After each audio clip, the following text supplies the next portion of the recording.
நம்ம ஊரில் எப்படி ஸ்டேட்ஸ் இருக்கும் அங்கே கவுண்டிஸ்னு சொல்லுவாங்க. ஒரு 20 கவுண்டிஸ்க்கு மேலே இருக்குது. அந்த 20 கவுண்டியும் போய் பார்த்தேன். அங்கே பார்த்தா என்ன பண்ணி வச்சுருக்காங்கன்னா, போர் போடுவாங்க. போரில் தண்ணி வரலைன்னா அடுத்த போருக்கு போயிடுவாங்க.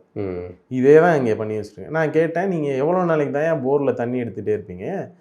மேலேருந்து கீழே தண்ணி கொண்டு நம்மள சொன்ன மாதிரி தண்ணி கொண்டு போகிறதுக்கு எதுவும் வழி பண்ணலையா அப்படின்னா, அதையே நாங்கள் பண்ணணும் அப்படின்னு. அப்போ நான் கேட்டேன், எவ்வளோ நாளைக்கு தான் கீழே தண்ணி இருக்கும் அப்படிங்கிறப்போ இப்படி தலையாட்டிட்டு இதுக்கு என்ன சொல்யூஷன்னாங்க, நான் போர்வெல் ரீசார்ஜ் பண்ணுங்கன்னே.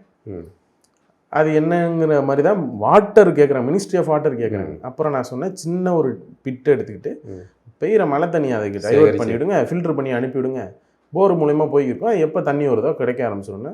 6 மாதத்தில் பெஞ்ச மழையில் எல்லா போர்லேயும் தண்ணி வர ஆரம்பிச்சு. நாங்கள் ஒரு 10 போரில் ரீசார்ஜ் பண்ணோம். இப்போ ஆல்மோஸ்ட் ஒரு 17,000 போரோ 27,000 போரோ பண்ணிட்டாங்க கவர்மெண்ட்டு. அப்புறம் இந்த கித்துவின்னு ஒரு வெஸ்டர்ன் ப்ராவின்ஸில் ஒரு இடம் இருக்குது.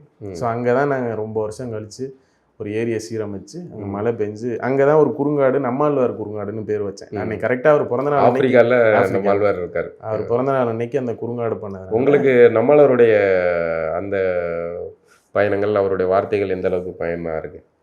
ஃபஸ்ட்டு வந்து அவர் சொன்னதில் வந்து தண்ணியை வந்து நிலத்துலேருந்து வராமல் வானத்துலேருந்து வர வைங்க அப்படின்ட்டு. முக்கியமானது. ஆமாம்.